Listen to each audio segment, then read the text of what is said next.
I hope that we all can finally come to some consensus, an agreement of sorts. Billionaires aren't your friends. They are not your ally. They are not looking out for you, or even will pull back, zoom out from a 30,000 foot view. They're not looking out for what's best for the United States of America, the nation that has afforded them the ability to become oligarchs, the most sickeningly wealthy individuals in the country, in the world. Mark Zuckerberg just bent the knee to Donald Trump. And some out there, not you, but MAGA types are going to, well, no, he's just going along with what's right, what's decent. Mark Zuckerberg ejected Donald Trump from his platform after the attempted coup against the country, the insurrection at the United States Capitol on January 6, 2021. He booted him from the platform. Twitter did the same thing. It was dangerous, a dangerous moment, an unprecedented attack on democracy itself. And in the 4 years, Donald Trump has showed no contrition. There's been no apology. He hasn't acknowledged the wrongdoing at all. He is without blame as far as he's concerned. So why did Mark Zuckerberg change his mind, allow Donald Trump back on the platform, and pay $1 million in donations toward Donald Trump's inauguration fund? It's because he is afraid that Donald Trump's threats will come to fruition under the weight of the United States government. That is exactly what's happening. I'm going to play some of the statement that he made yesterday, Mark Zuckerberg made yesterday, announcing these sweeping changes to the platform, Instagram, Threads, Facebook, the Meta conglomeration of social media outlets. First, though, I want to play a very brief clip of Donald Trump being asked the question about why is it you think Mark Zuckerberg changed all these policies now that you're president? Was it because of your threats? And Donald Trump states plainly, yeah, probably. I think they've come a long way. Meta, Facebook. I think they've come a long way. I watched it. The man was very impressive. I watched it. Actually, I watched it on Fox. I'm not allowed to say that. Say it? Do you think he's directly responding to the threats that you have made to him in the past? With Probably. Yeah, probably. You see, Donald Trump, when he makes these threats, they're not just sent into the ether or to create a media buzz or to give fodder for people who do what my job is to talk about. There's weight behind them. There is intent behind them. He wants to create a more favorable outcome for himself and his ability to spread disinformation, misinformation, propaganda that will damage the world. And Mark Zuckerberg has absolutely bent the knee. He's raced to Mar-a-Lago to have dinner with Donald Trump, to kiss the ass of Donald Trump. It's shocking to me that these people who have outsized levels of power, the Elon Musks of the world, the Jeff Bezoses of the world, the Mark Zuckerbergs of the world, are just weak cowards who don't use their power, influence, and insane piles of money to do good. They bend the knee to a fascist, to someone who will punish them if he does not get his way. I'm going to play two different clips from this announcement video that was roughly 5.5 minutes yesterday. There's 5 points that he covers. We're going to cover 4 of those points in this. And it is remarkable. And what I want you to really keep in mind here is that leading up to the 2024 election, Facebook banned or disincentivized, they throttled political content.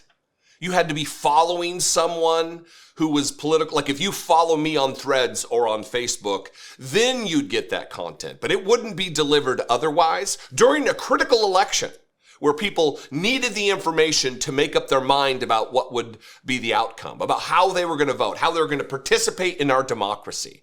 Leading up to it, when the stakes were so high, when it was between Kamala Harris and Donald Trump, oh, no, we can't show you political content. But now that Donald Trump has won,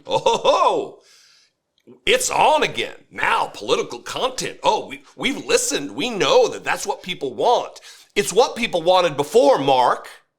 But now that you're working in service to a dictatorial autocrat wannabe dickface, now you'll change your tune.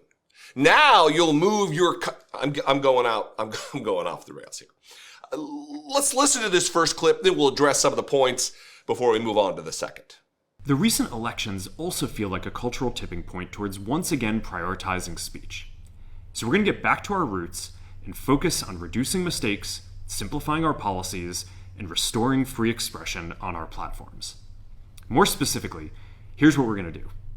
First, we're going to get rid of fact checkers and replace them with community notes similar to X, starting in the US.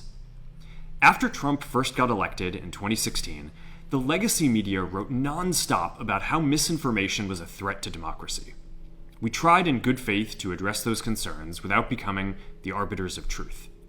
But the fact checkers have just been too politically biased and have destroyed more trust than they've created, especially in the US. So over the next couple of months, we're going to phase in a more comprehensive community notes system. Second, we're going to simplify our content policies and get rid of a bunch of restrictions on topics like immigration and gender that are just out of touch with mainstream discourse. What started as a movement to be more inclusive has increasingly been used to shut down opinions and shut out people with different ideas, and it's gone too far. So I want to make sure that people can share their beliefs and experiences on our platforms. What is it that people can't say that they really need to say on platforms like Facebook, Threads, and Instagram? What is it? What is it that they are being censored from saying? Is it racism? Is it hate speech?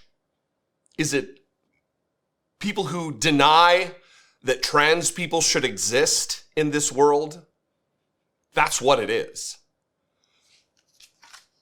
When he says, so I want to make sure people can share their beliefs and experiences on our platform, even if that's racism and bigotry and hate, even if it's calling into question the efficacy of our democracy, even if it's attempting to tear down the fundamentals of our nation, even if it's that, we want people to be free to speak, to abuse, to oppress.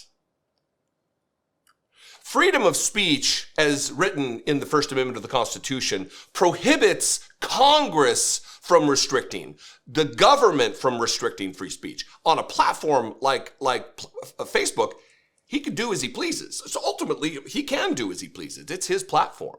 But it's up to us to decide how we engage. I can tell you, I'm no bastion of bravery. I'm no exemplar of how to be courageous.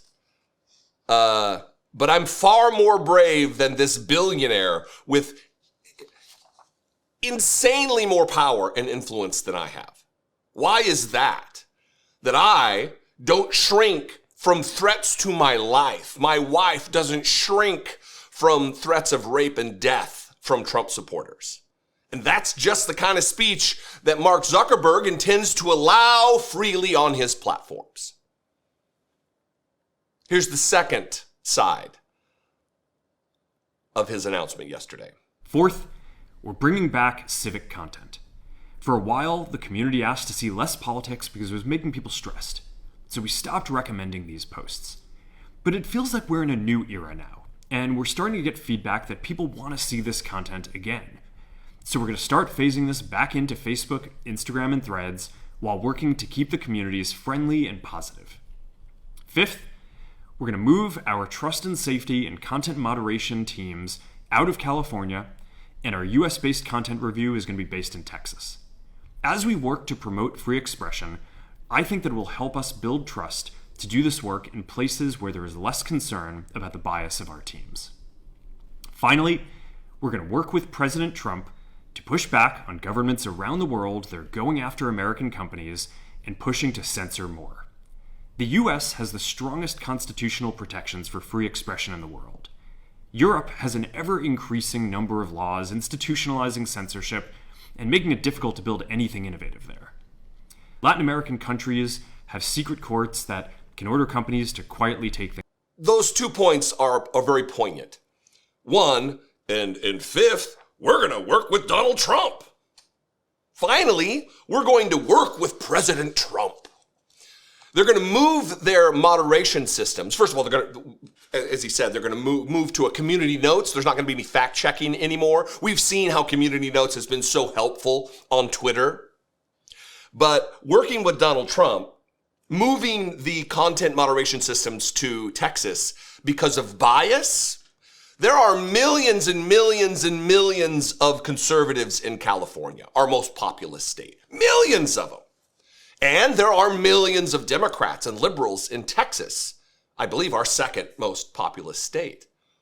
This is a red herring. This is fake. This is bullshit. This is nonsense. That there's inherently less bias and more free speech in Texas than there is in California.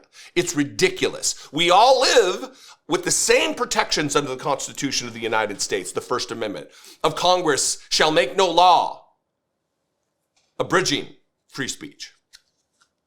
We all live under that.